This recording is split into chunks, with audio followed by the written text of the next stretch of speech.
এই তো, চলো ভারতবাসী, এবার আমরা জেগে উঠেছি। এবার আমরা প্রতিবাদের সুরটা একটু কঠোর করেছি, নির্মম করে তুলেছি।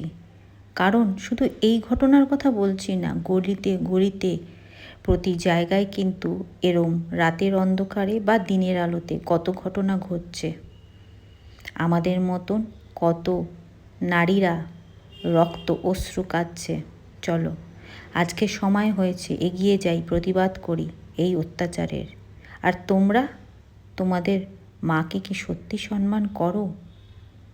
তাহলে কেন মা জাতি, মা, কাকিমা, জেঠিমা, পিসিমা এদের সম্মান করতে পারো না? তাহলে মাতৃভূমিও তো আমাদের মা। চলো ভারতবাসী, এবার চলো, এগোনো যাক। আর আমাদের এই মনের মধ্যে আগুনটা যে জ্বলে উঠেছে, এটা কিন্তু আমরা নিভতে দেব না যতক্ষণ না আমাদের মতন নারীরা বিচার পায়। সুরক্ষিতভাবে আমরা যেন অন্ধকার পথে হেঁটে চলে বেড়াতে পারি, পেছনে ফিরে ভয়ার্ত চোখে না তাকাতে হয় যে কে আসছে, পাছে কিছু হয়ে যায় আমাদের সাথে, কোনো দুর্ঘটনা, যেটায় আতঙ্কিত আমরা। চলো ভারতবাসী, আজ হাতে হাত মিলিয়ে, গলায় গলা মিলিয়ে আমরা প্রতিবাদ চাই, প্রতিবাদ চাই।